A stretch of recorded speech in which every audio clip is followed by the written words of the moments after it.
اعوذ باللہ من الشیطان الرجیم بسم اللہ الرحمن الرحیم اذا جاءك المنافقون قالوا نشهد انك لرسول الله والله يعلم انك لرسوله والله يشهد ان المنافقين لكاذبون اتخذوا ايمانهم جنة فصدوا عن سبيل الله انهم ساء ما كانوا يعملون ذلك بأنهم آمنوا ثم كفروا فطبع على قلوبهم فهم لا يفقهون صدق الله العظيم رب اشرح لي صدري ويسر لي أمري واحلل عقدة من لساني يفقهوا قولي۔ قرآن مجید میں جو مدنی صورتوں کا یہ سب سے بڑا گلدستہ ہے، اس کے ہم 4 جوڑے پڑھ چکے ہیں، 3 جوڑے، سورہ حدید اور سورہ مجادلہ، پھر سورہ حشر اور سورہ ممتحنہ، پھر مرکزی جوڑا سورہ صف اور سورہ جمعہ۔ سورہ صف میں نے ایک بات کہی تھی کہ بعد میں جائزہ لے لیں گے، اگر تو ایمان حقیقی اور جہاد فی سبیل اللہ کا راستہ انسان اختیار کرے، وہ تجارت جو اللہ نے بتائی ہے، هل ادلکم علی تجارت تنجیکم من عذاب علیم، اس کا کیا حل ہے، کیا تجارت ہے؟ تؤمنون باللہ ورسولہ وتجاہدون فی سبیل اللہ باموالکم وانفسکم، یہ اگر کرتے ہو تو عذاب علیم سے بھی چھٹکارا ہے، تمہارے گناہ بھی معاف کر دیے جائیں گے، جنتوں میں داخل کیے جاؤ گے، مساکن طیبۃ فی جنات عدن دیے جاؤ گے۔ ایک خاص حد تک تمہارے ایمان اور عمل صالح کی جب ہم جانچ پرکھ کر لیں گے اور ثابت ہو گئے کہ تم نے حق ادا کر دیا، تو دنیا میں نصرت بھی آئے گی، فتح بھی ملے گی، سب سے بڑی بات یہ کہ تم اللہ کے مددگار قرار پاؤ گے۔ نہیں کرتے ہو اور ایمان کے دعوے ہیں اور اللہ سے محبت کے اور رسول سے عشق کے، تو کبر مقتا عند اللہ ان تقولوا ما لا تفعلون، اللہ تعالیٰ کی بیزاری شدید ہوتی چلی جا رہی ہے تمہارے اس طرز عمل پر، اور آگ سے چھٹکارا پانے کا خیال تمہارا خود ساختہ خیال ہے، امید موہوم ہے، اس لیے کہ کلام جو ہے یہ محمل کلام نہیں ہے۔ هل ادلکم علی تجارت تنجیکم من عذاب علیم، وہ تجارت تمہیں بتائی جائے جو عذاب علیم سے چھٹکارا دلا دے، وہ نہیں کرتے ہو اور چھٹکارا ہو گیا تو پھر یہ کلام غلط ثابت ہو گیا، پھر یہ کلام محمل ہے، بے معنی ہے۔ کرتے ہو تو سب کچھ ہے، اس کو کہتے ہیں ہماری فزیولوجی میں آل اور نن لا، وہ چیز ہوگی تو پوری ہوگی، نہیں ہوگی تو زیرو ہو جائے گی، پرسنٹیج نہیں ہے بیچ میں۔ مسل کے بارے میں یہ والنٹری مسل جو ہوتے ہیں، ان کی کنٹریکشن جو ہوتی ہے آل اور نن، اگر تو سٹیمولس پورا مل جائے گا تو پوری کنٹریکشن ہوگی، اور اگر وہ سٹیمولس جو ہے کم ہے تو بالکل نہیں ہلے گا وہ، یہ نہیں کہ وہ درمیان میں آل اور نن لا۔ اچھا، اس کے لیے جو آدمی چاہیں گے کیسے ٹرین کرنا ہے، کیسے تیار کرنا ہے، وہ سورۃ جمعہ۔ اب یہ جو دوسرا، بلکہ کہنا چاہیے کہ جو چوتھا جوڑا آ رہا ہے، اس میں ایک تو ترتیب آپ الٹی دیکھ رہے ہیں، پہلے آ رہی ہے وہ سورت جس میں کہ تسبیح کا ذکر نہیں ہے، بعد میں آئے گی سورۃ تغابن جس میں تسبیح کا ذکر ہے۔ دوسری بات یہ کہ یہاں نفاق کا تذکرہ ہے اور سورۃ تغابن میں ایمان حقیقی پر جامع ترین سورت ہے۔ میں نے آپ کو پہلے ہی بتایا تھا کہ وہ مباحث، اب نفاق کی جو بحثیں آئی ہیں سورہ نساء اور سورہ توبہ کا تو اکثر حصہ اس پر مشتمل ہے، اور بھی تقریباً تمام مدنی صورتوں کے اندر وہ ذکر موجود ہے، کہیں ذرا ڈھکا چھپا ہے جیسے سورہ بقرہ میں، کہیں کھلم کھلا ہے، اعلانیہ ہے۔ اسی طریقے سے ایمان کی بحثیں تو پوری مکی قرآن میں پھیلی ہوئی ہیں، اور اس کے بلکہ اور خلاصے نکال نکال کر بہترین جو ہے مدنی قرآن میں بھی لکھ دیے گئے ہیں، آیات الآیات ہے، آیت الکرسی ہے۔ لیکن ایک خلاصہ 11 آیتوں پر مشتمل نفاق کی حقیقت پر یہ سورہ منافقون، یہ منفی ہے، مثبت شے کیا ہے، ایمان، 18 آیتوں پر مشتمل جامع ترین سورت قرآن حکیم کی ایمان کے موضوع پر سورہ تغابن۔ نفاق کے بارے میں چند باتیں سمجھ لیجئے جو اگرچہ پہلی بحث میں بہت آ چکی ہیں، لیکن آج پھر میں بتا دینا چاہتا ہوں۔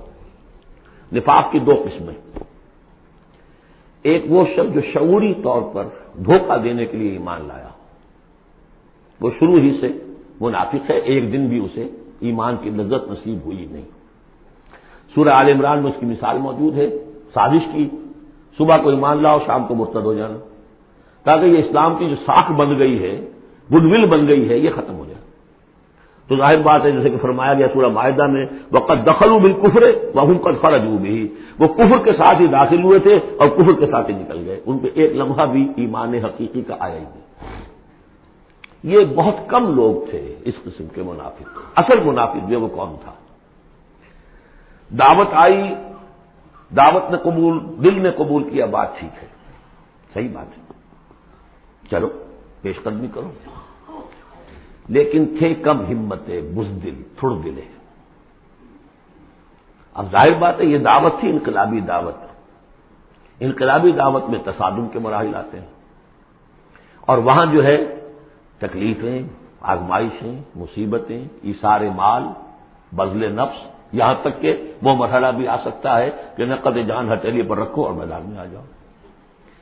اب جو ذرا کمزور لوگ تھے ان کی ٹانگیں ذرا ہلنی شروع ہوئی، کپ کپی۔ پہلا مرحلہ یہ ہوا ان میں کہ انہوں نے اپنی قصور کو ماننا، ہم سے خطا ہو گئی، غلطی ہوئی۔ یہ سورہ توبہ میں پڑھ چکے ہیں، خلطوا عملا صالحا وآخر سیئا۔ اب یہ ہے کہ کسی اچھے کام بھی کر رہے ہیں، کسی کو کوئی برا کام بھی کر دیا، کبھی کوئی لبیک بھی کہہ دیا، کبھی کہیں کھسک گئے، لیکن اپنی غلطی مان لی کہ حضور ہم سے غلطی ہوئی، ہم کوئی جھوٹا بہانہ نہیں بناتے، آپ جو سزا چاہیں دے لیں، ہم حاضر ہیں۔ اس درجے کو کہیں گے ضعف ایمان، یہ نفاق نہیں ہے، ضعف ایمان۔ اگلا درجہ آتا ہے جب آدمی کی جو جھوٹی عزت نفس ہے، اخذت العزت بالاسم، وہ جھوٹی عزت نفس اسے کہتی کب تک مانو گے اپنی خطائیں، تو جھوٹا بہانہ کر دیا کرو، یہ تھا مسئلہ، وہ تھا مسئلہ، یوں تھا، ایسا تھا، خدا کی قسم نہیں، وہ تیسرا مرحلہ ہے۔ جھوٹا بہانہ جہاں شروع کیا نفاق شروع ہو گیا۔ لہذا منافقین کے ضمن میں ہمیشہ آپ کذب کذب کذب اس کو دیکھیں۔ اگلا مرحلہ آیا اور انہوں نے دیکھا کہ یہ تو اب ہم جو بہانہ بناتے تو لوگ مسکراتے ہیں کچھ، تو سمجھتے ہیں کہ یہ جھوٹا بہانہ بنا رہا، لہذا قسمیں کھا کر موقد کیا اپنی قسموں سے۔ یہ سیکنڈ سٹیج میں ٹی وی آ گئی، نفاق کی T V in second stage, جھوٹا بہانہ فرسٹ سٹیج، جھوٹی قسم سیکنڈ سٹیج۔ ایک عرصہ آتا ہے کہ اس کے بعد اس پر بھی اعتماد لوگوں کا اٹھ جاتا ہے، تو اب ان کے اندر ایک شدید قسم کا ریئیکشن پیدا ہوتا ہے، ایمان اور اہل ایمان کی دشمنی پیدا ہو جاتی ہے، اور یہ دشمنی سب سے زیادہ ٹارگٹ کرتی ہے قائد کو۔ اس نے ہمارے لیے ساری مصیبت کھڑی کر دی، ہم آرام سے اپنے مدینے میں آباد تھے، رہ رہے تھے، یہ آ گیا، اس نے آ کر یہ سارا جو ہے معاملہ ہمارے لیے، بھائی کو بھائی سے جدا کر دیا، خاندانوں میں رفت پیدا کر دی۔ اب ہماری دوستیاں تھیں ان سے اوس اور خزرج کی دوستیاں تھیں، ان تمام یہودی قبائل سے ہمارے وہ سارے حلیفی تعلقات ٹوٹ گئے، تو وہ ساری دشمنی جو ہے اب یہ عداوت بن جاتی ہے اہل ایمان کی، اور خاص طور پر اہل ایمان کے قائد جو اس وقت کون تھے؟ محمد رسول اللہ۔ دس از دی تھرڈ اسٹیج۔ یہ ٹی وی کی وہ تھرڈ اسٹیج ہے جو پہلے کبھی ہو جاتی تھی تو ہم سمجھتے تھے کہ اب یہ لا علاج ہے۔ یہ ہے نفاق کی اصل حقیقت۔ اسی لیے اس وقت جو لوگ کسی تحریکی تصور سے آشنا ہی نہیں، انقلابی تصور دین ان کے سامنے آیا ہی نہیں، وہ منافق نہیں ہو سکتا، وہ ضعیف الایمان آدمی ہے۔ لیکن جو شخص ایک مرتبہ کسی تحریک کو، انقلابی تحریک کو قبول کر کے آگے آ جائے، اب وہ منافق ہو جائے گا اگر وہ سیکھ نہیں چلتا ہے۔ یہ بات میری جو ہے آج پلے باندھ لیجیے۔ عام اس وقت مسلمان منافق نہیں، انہیں پتہ ہی نہیں کہ دین کا تصور یہ ہے، دین کا یہ مطلب ہے، مولویوں نے سمجھایا ہی نہیں۔ دین کا نام ہے نماز، روزہ، لیلۃ القدر مل گئی تو بیڑا پار، ساری زندگی کے سارے گناہ معاف، انہیں تو یہ تصور دیے گئے۔ حج کرائے تو پاک ہو کے آ گئے، عمرہ کیا تو پاک ہو کے آ گئے، باقی یہ کہ تم جس طرح چاہو کماؤ، ہمارے نذرانے آنے چاہیے، اللہ اللہ خیر صلی اللہ، وہ پیر ہوں یا علماء ہوں۔ لہذا وہ بھی چاہے وہ منافق نہیں ہے، وہ ضعیف الایمان ہے، جو بھی ہے وہ اللہ تعالیٰ جو معاملہ ان سے کرے۔ جو شخص کسی حقیقی انقلابی اسلامی تحریک سے متعلق ہو جائے، اس کو حق سمجھ کر، پھر اگر وہ پیچھے ہٹ رہا ہے اس لیے کہ قائد میں اسے کوئی چیز ایسی نظر آئی کہ یہ تو غلط کار انسان ہے، دھوکے باز انسان ہے، ٹھیک ہے، پیچھے ہٹ جانا چاہیے۔ اگر یہ طریقہ کار جو اس نے بتایا تھا یہ اس سے منحرف ہو گیا ہے، پیچھے ہٹ جانا چاہیے۔ جو اس نے طریقہ کار بتایا تھا اس وقت ہمیں معلوم ہوا تھا ٹھیک ہے، لیکن اب ہم سمجھتے ہیں کہ ٹھیک نہیں ہے، پیچھے ہٹ جانا چاہیے۔ یہ سب ٹھیک، اس میں نفاق نہیں ہوگا، لیکن محض اس لیے کہ اب مشقت کرنی پڑ رہی ہے، محنت کرنی پڑ رہی ہے، اپنے کیریئر پر آنچ آ رہی ہے، اپنے لیے جو ہے اور زندگی کی لذتیں جو ہیں ان میں ہمارا گھاٹا پڑ رہا ہے، جائیے کہ کبھی امیر نے ڈانٹ دیا ہے، یہ تو ہوتا ہے جماعتوں کے اندر، ہوتا ہے، زجر بھی ہوتی ہے، توبیخ بھی ہوتی ہے۔ حضور نے یہاں تک بھی کہا کہ میرا جی چاہتا ہے کہ جو لوگ نہیں آتے فجر کی نماز میں کسی اور کو یہاں پر امام بنا کر کھڑا کر دوں اور جا کر ان کے گھروں کو آگ لگا دوں، یہ بھی تو کہا ہے محمد رسول اللہ صلی اللہ علیہ وسلم۔ تو بہرحال اس وجہ سے اگر کوئی پیچھے ہٹا تو وہ اس پروسیس میں آ جائے گا، اس کو اچھی طرح سمجھ لینا چاہیے۔ بسم اللہ الرحمن الرحیم، اذا جاءک المنافقون قالوا نشهد انک لرسول اللہ۔ اے نبی جب آپ کے پاس آتے ہیں منافق اور وہ کہتے ہیں کہ ہم گواہی دیتے ہیں، ہم کہتے ہیں، ہم اقرار کر رہے ہیں کہ آپ اللہ کے رسول ہیں، واللہ یعلم انک لرسول، اللہ جانتا ہے کہ آپ اس کے رسول ہیں، اللہ سے بڑھ کر اور کون جانتا ہے کہ آپ اللہ کے رسول ہیں، لیکن واللہ یشہد ان المنافقین لکاذبون، اللہ گواہی دیتا ہے کہ یہ منافق جھوٹے ہیں، یہ دل سے بات نہیں کہہ رہے۔ اتخذوا ایمانہم جنۃ، پہلی سٹیج کاذبون کے حوالے سے یہ جھوٹے ہیں، نفاق کی پہلی سٹیج۔ پھر انہوں نے اپنی قسموں کو ڈھال بنا لیا، اتخذوا ایمانہم جنۃ فصدوا عن سبیل اللہ، انہوں نے اپنی قسموں کو ڈھال بنا کر اور اللہ کے راستے سے رک گئے۔ خدا کی قسم یہ مسئلہ تھا، میں اس لیے نہیں جا سکا، میری بیوی بیمار تھی، کوئی دیکھنے بھالنے والا نہیں تھا۔ انہم ساء ما کانوا یعملون، یہ بہت ہی برا کام ہے جو کر رہے ہیں۔ ذالک بانہم آمنوا ثم کفروا، یہ وہ لوگ ہیں جو ایمان لا کر کافر ہوئے ہیں، یہ وہ لوگ نہیں ہیں جو دھوکے ہی سے ایمان میں داخل ہوئے تھے۔ تھوڑی سی پونجی انہیں ملی تھی ایمان کی، آئے تھے، اس پر بدنیت نہیں تھے، ان کی فطرت نے اپیل کیا تھا اس دعوت نے، لیکن اب جو پاؤں ان کے ہلے ہیں وہ انہیں کیا پتا تھا کہ یہ شہادت گاہ الفت میں قدم رکھنا ہے، لوگ آسان سمجھتے ہیں مسلمان ہونا، یہ تو انہیں معلوم نہیں تھا، یہ تو معلوم نہیں تھا۔ وَلَنَبْلُوَنَّكُمْ بِشَيْءٍ مِّنَ الْخَوْفِ وَالْجُوعِ وَنَقْصٍ مِّنَ الْأَمْوَالِ وَالْأَنفُسِ وَالثَّمَرَاتِ وَبَشِّرِ الصَّابِرِينَ، وہ تو بن گئے تھے مسلمان، جیسے آئے حضور پورے اوس و خزرج کے قائدین ایمان لا چکے تھے، سارا قبیلہ لے آیا، ٹھیک ہو گیا، انہیں کیا پتا تھا کیا کچھ آ رہا ہے اس کے پیچھے۔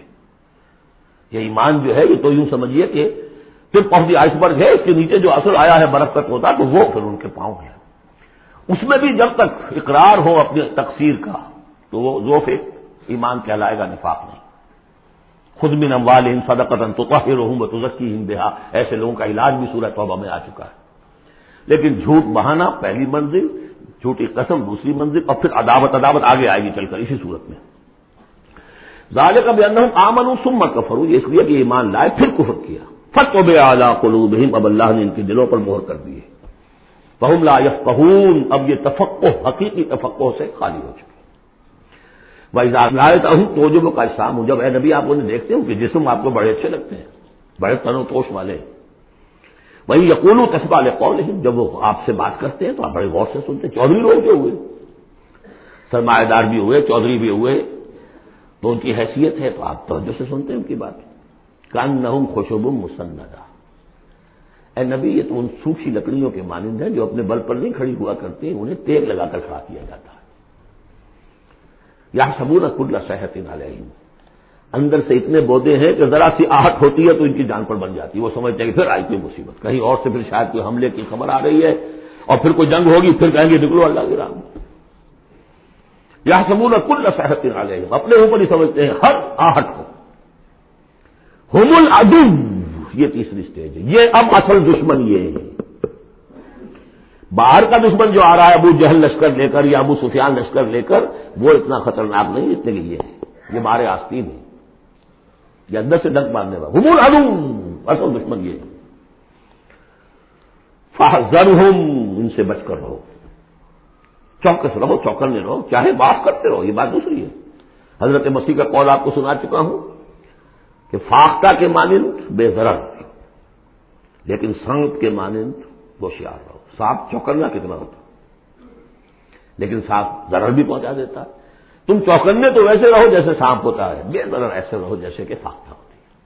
حضور کی یہی شان تھی، جس نے آگے جھوٹی قدم گائی جدا، ٹھیک ہے بھائی جاؤ، ٹھیک ہے، مروت شرافت، جس پر کہ پھر اللہ کی طرف سے گرفت بھی آ گئی۔ عفا اللہ عنک لما اذنت لہم، اللہ معاف کرے آپ کو، یا اللہ نے آپ کو معاف کر دیا، کیوں آپ نے ان کو اجازت دے دی؟ وَإِذَا قِيلَ لَهُمْ تَعَالَوْا قَاتَلَهُمُ اللَّهُ وَإِنَّا يُؤْفَكُونَ، اللہ ان کو قتل کرے، گردن مارے اللہ ان کی، کہاں سے یہ پھرائے جا رہے ہیں؟ یعنی قسمت کی خوبی دیکھیے، ٹوٹی کہاں کمند، دو چار ہاتھ جب کے لبے بام رہ گیا۔ محمد کا زمانہ نصیب ہوا صلی اللہ علیہ وسلم، ان کی دعوت پر لبیک کہنا نصیب ہو گیا، یہ نصیب اللہ اکبر لوٹنے کی جائے، لیکن کہاں سے یہ واپس پھرے؟ کس جگہ کمند ٹوٹی ہے؟ وَإِذَا قِيلَ لَهُمْ تَعَالَوْا يَسْتَغْفِرْ لَكُمْ رَسُولُ اللَّهِ، جب ان سے کہا جاتا آؤ بھائی غلطی مان لو اپنی، تو اللہ کے رسول تمہارے لیے استغفار کریں گے، تو رسول کی دشمنی تو ان کی دل میں بنی ہوئی ہے، کیسے آئیں؟ جب کہا جاتا ہے آؤ تمہارے لیے اللہ کے رسول استغفار کریں گے اللہ سے، لووا رؤوسہم، وہ اپنے سروں کو مٹکا، جی آئیں گے ٹھیک ہے ذرا میں بعد میں آؤں گا، ورأیتہم یصدون وہم مستکبرون، اور آپ دیکھتے ہیں انہیں کہ وہ رک جاتے ہیں، آتے نہیں، تکبر ہے، مستکبرون۔ اب نبی کے سامنے جا کے روز روز اپنی خطاؤں کو ہم اعتراف کرتے رہے، ہماری بھی کوئی عزت نفس ہے؟ یہ کیا ہے؟ جس وقت چاہا ہمیں ڈانٹ دیا، آخر یہ عزت نفس ہے ہماری بھی۔ سواء علیہم استغفرت لہم ام لم تستغفر لہم، برابر ہے ان کے لیے نبی، چاہے آپ ان کو معاف فرمائیں، آپ استغفار کریں چاہے نہ کریں، لن یغفر اللہ لہم، اللہ ان کو ہرگز معاف نہیں کرے گا۔ اس سے اگلی سٹیج میں یہ آیت آ چکی ہے سورہ توبہ میں، استغفر لہم او لا تستغفر لہم ان تستغفر لہم 70 مرۃ فلن یغفر اللہ لہم۔ اب اے نبی ان کے لیے تو چاہے آپ استغفار کریں چاہے نہ کریں، آپ 70 مرتبہ بھی استغفار کریں گے تب بھی اللہ ان کو معاف نہیں کریں گے۔ اور حضور کی مربت دیکھیے، حضور فرماتے ہیں کہ اگر مجھے یہ معلوم ہوتا کہ 70 سے زیادہ مرتبہ استغفار کرنے سے ان کی نجات ہو جائے گی تو میں 70 سے زیادہ مرتبہ استغفار کرتا، لیکن یہاں 70 مراد نہیں ہے، 70 سے مراد جتنی چاہے آپ استغفار کر لیں۔ ہم الذین، اب یہ عداوت کا جو ہے ان کا جو نقشہ ہے، یہ واقعات پیش کیے جا رہے ہیں۔ ایک غزوے سے واپسی پر دو مسلمانوں کی بیچ لڑائی ہو گئی، ایک مہاجر تھے اور ایک تھے انصاری۔ اب وہ پانی بھرنے پر کہیں، بلکہ ان کی بھی نہیں، ان کے خادموں کی لڑائی ہو گئی تھی، اس کو وہاں منافقوں نے اچھال دیا، مہاجرین اور انصار کا جھگڑا بنا دیا، اور کہا اس وقت آ کے عبداللہ ابن ابی نے، دیکھو تم نے اصل میں ہے مدینے والوں، یثرب والوں، تمہاری مثال تو وہی ہے جو کہتے ہیں کہ سمن کلبک یا کلوک، اپنے کتے کو کھلا پلا کے موٹا کرو کہ کبھی تمہیں کاٹے گا۔ تم نے ان کو جگہ دی، پناہ دی، کھلایا پلایا، اب یہ تمہارے سر کو آ رہے ہیں، غریبانوں کو آ رہے ہیں۔ خدا کی قسم اگر ہم مدینے پہنچ گئے تو ان ذلیلوں کو وہاں سے نکال باہر کریں گے۔ ان کی یہ ضرورت، مہاجر کا خادم لڑے ایک انصاری کے خادم سے، ہم نے پناہ دی، اپنے ٹکڑے کھلائے ان کو، اپنی جگہ دی، اور آج یہ ہمارے سروں کو آ رہے ہیں، ہمارے منہ کو آ رہے ہیں۔ یہ بکواس اس نے کی۔ وہاں موجود تھے ایک نوجوان زید بن ارقم، انہوں نے جا کے حضور کو بتا دیا، حضور نے بلایا، نہیں جی جھوٹ باتوں میں نے نہیں کہا، یہ چھوکرے نے پتہ نہیں کہاں سے سن لیا، یہ چھوکرا کیا ہے یہ، اور آپ اس کی بات مان رہے ہیں میرے معاملے میں؟ خاموش رہے حضور۔ پھر یہ آیات اتر گئی جس نے چھوکرے کو صحیح ثابت کیا کہ کہا انہوں نے یہ، تو حضور نے فرمایا کہ لڑکے کے کان نے غلط نہیں سنا تھا۔ لیکن ایک بات نوٹ کر لیجئے، ان معاملات میں بھی حضور کوئی اقدام نہیں کر سکے عبداللہ ابن ابی کے خلاف، یہ نوٹ کرنے کی بات ہے۔ یہ جو لوگ سمجھتے ہیں کہ مکمل سٹیٹ قائم ہو چکی تھی مدینے میں، فوراً حضور کے جاتے ہی بڑی حماقت کے اندر مبتلا ہے۔ یہ ضرور ہے کہ حضور کو وہاں ایک حیثیت حاصل ہو گئی، لیکن جو تصور ہمارا ہے اس زمانے میں سٹیٹ، ریاست میں کبھی یہ ہو سکتا ہے کہ فوج میں سے 1000 میں سے 300 بھاگ جائیں، ان سے کوئی بات پوچھ بھی نہ ہو بعد میں؟ Is it possible? آج کی جدید ریاست میں کہیں یہ ممکن ہے کہ آپ کہیں اور عدالت، کسی اور عدالت میں اپنا مقدمہ لے جائیں؟ محمد کی عدالت میں نہیں جانا چاہیے، ہمیں تو یہودیوں کی عدالت میں جانا ہے۔ منافقین یہ کرتے تھے، کوئی پکڑ نہیں تھی۔ پکڑ کب شروع ہوئی ہے؟ فتح مکہ کے بعد۔ اب یہ اس کی خوش قسمتی تھی عبداللہ ابن ابی کہ اس سے پہلے یہ واصل جہنم ہو گیا خود ہی، ورنہ یہ کہ فتح مکہ کے بعد ریاست قائم ہوئی ہے۔ یہی وجہ کہ اس کے بعد پھر جب جنگ کا اعلان ہوا ہے تو جو نہیں گئے ان سے بات پرس ہوئی ہے، حساب کتاب ہوا، اس سے پہلے نہیں۔ تو اصل میں اسٹیٹ جو ہے عبداللہ ابن ابی کا یہاں پہ بھی خاموش۔ ایک موقع پر جب کہ تہمت کا معاملہ چل رہا تھا تو ایک دفعہ حضور کے زبان مبارک سے ایسے الفاظ میں نکل گئے، دکھا دے، کہ کیا کوئی شخص نہیں ہے کہ جو مجھے اس ایذا رساں شخص جو ایذا پہنچا رہا ہے اس کی ایذا سے بچا سکے؟ بات انڈیا ظاہر تھا صاف کہ کیا کوئی شخص اس کو قتل نہیں کر سکتا. اب واقعات مختلف آتے ہیں. ایک واقعے میں تو یہاں تک آتا ہے کہ صاحب ابن معاذ موجود تھے، انہوں نے کہا کہ حضور آپ مجھے حکم دیجیے، میں کبھی کرتا ہوں اس کو. سعد ابن عبادہ تھے، وہ خزرج میں سے تھے. وہ فوراً تم یہ اس لیے کہہ رہے ہو کہ وہ خزرج کا آدمی ہے. تو معلوم یہ ہوا کہ وہ جو قبائلی عصبیتیں تھیں کسی نہ کسی درجے میں ابھی موجود تھیں. ایک دن میں صاف نہیں ہوتی یہ چیزیں. پھر حضرت سعد ابن عبادہ کہتے ہیں حضور سے، حضور اس شخص کے معاملے میں نرمی کیجیے. اصل میں اس شخص کو ہم بادشاہ بنانے کا فیصلہ کر چکے تھے، اس کے لیے ہم تاج تیار کر چکے تھے. آپ آئے تو اس کے سارے خواب جو ہیں وہ بکھر گئے. اس کا ایک طرز عمل ہے، لیکن یہ کہ اس کا اثر ہے ہمارے قبیلے میں. حکمت اور مصلحت کا تقاضا یہ ہے کہ اس کے خلاف اقدام نہ کیا جائے. یہ بات سمجھ. ابھی ریاست اس درجے کی نہیں تھی کہ ان تمام چیزوں کو بالکل، ان مصلحتوں کو بالکل نظر انداز کرتے ہوئے جو قدم چاہے اٹھا دیں. کہ نہیں، اب کتنا بڑا کفر ان کا چلا آ رہا ہے یہاں پر. هم الذین یقولون لا تنفقوا علی من عند رسول اللہ حتی ينفضوا. یہی ہے وہ لوگ جو کہتے ہیں کہ مت خرچ کرو ان پر جو اللہ کے رسول کے گرد جمع ہو گئے ہیں. دیکھنا ان بستیوں کو تم کے ویراں ہو گئی، یہ سب بھاگ جائیں گے اگر تم ان کو پر خرچ نہ کرو. حتی ينفضوا، یہاں تک کہ وہ منتشر ہو جائے. وللہ خزائن السماوات والارض، حالانکہ اصل خزانے کائنات کے، آسمان اور زمین کے اللہ کے اختیار میں ہیں. ولکن المنافقین لا یفقہون، لیکن ظاہر بات ہے کہ منافقین اس کا فہم نہیں رکھتے.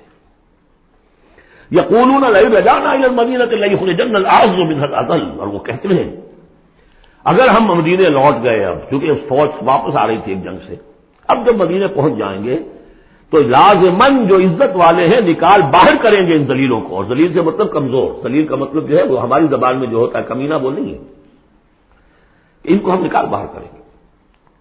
وَلِلَّهِ الْعِزَّةُ وَلِرَسُولِهِ وَلِلْمُؤْمِنِينَ، حالانکہ عزت تو اللہ کی ہے اور اہل ایمان کی ہے، اللہ کے رسول کی ہے اور اہل ایمان کی ہے. وَلَكِنَّ الْمُنَافِقِينَ لَا يَعْلَمُونَ، لیکن یہ منافق جانتے نہیں. لیکن ہوا یہ کہ جب یہ قول پہنچا ہے، عبداللہ ابن ابی کے بیٹے کا نام بھی عبداللہ ہے، وہ بڑے مخلص نوجوان، خالص، صادق القول، صادق الایمان. انہیں معلوم ہے میرے باپ نے یہ کہا ہے، تو مدینے میں دروازے میں کھڑے ہو گئے تو ننگی تلوار لے کر اپنے باپ سے کہا ہے کہ جب تک تم یہ نہیں مانو گے کہ تم ذلیل ہو، عزت ہے اللہ کے لیے اور اس کے رسول کے لیے اور اہل ایمان کے لیے، اس وقت تک مدینے میں گھسنے نہیں دوں گا. فریاد بھی کی، حضور سے بھی کہا، لیکن پھر کہنا پڑا اس کو کہ ہاں اللہ، اس کا رسول اور اہل ایمان عزت والے ہیں، ہم ذلیل ہیں، تب داخل ہوگی. یہ 8 آیات ہیں حقیقت ایمان، اس کی اصل بیماری، اس کی سٹیجز، پروگنوسس کہ کہاں تک یہ لے جا سکتی ہے بیماری کہ رسول کا استغفار بھی مفید نہ رہے. اور تھرڈ سٹیج دشمنی پیدا ہو جائے. اب اگلی 3 آیات جو دوسرے رکوع کی ہیں اس میں اس کا علاج ہے. علاج جو ہے پریونٹیو ہوتا ہے، کیوریٹو. پریونٹیو یہ ہے کہ اس مرض کی چھوت نہ لگے، ٹیکہ لگاؤ، اسمال پاکس کا ٹیکہ لگا دو، چھوت نہیں لگے گی. ایک یہ کہ اگر ہو ہی جائے تو پھر یہ ہے کہ اس کا علاج ہے. پریونٹیو کیا ہے؟ یا ایھا الذین آمنوا لا تلھکم اموالکم ولا اولادکم عن ذکر اللہ. اہل ایمان تمہیں غافل نہ کرنے پائے تمہارے اموال اور تمہاری اولاد اللہ کی یاد سے. ومن یفعل ذلک فاولئک هم الخاسرون، اور جو کچھ یہ کریں گے تو وہی خسارے میں رہیں گے. اب ذکر سے مراد صرف وہ ذکر نہ سمجھیے تصویر، اللہ یاد رہے، اپنا فرض یاد رہے، آدمی چاق و چوبند رہے، اپنے فرض کی ادائیگی کے لیے کمر بستہ رہے، سب ذکر دے. جہاد سے غافل نہ کر دے تمہارے مال اور اولاد. ان میں اتنا انہماک ہو جائے کہ وقت ہی نہیں، میں کیا کروں جی، وقت ہی نہیں. وقت کہاں سے آئے گا؟ آپ نے معبود بنا رکھا ہے اپنے اسٹینڈرڈ آف لیونگ کو، اسٹیٹس کو. اسٹیٹس سمبل معبود ہے، اب اسی کو پوج رہے ہیں آپ صبح سے شام، اور رات کے اوقات میں بھی سوچ بچار اسی کی ہے.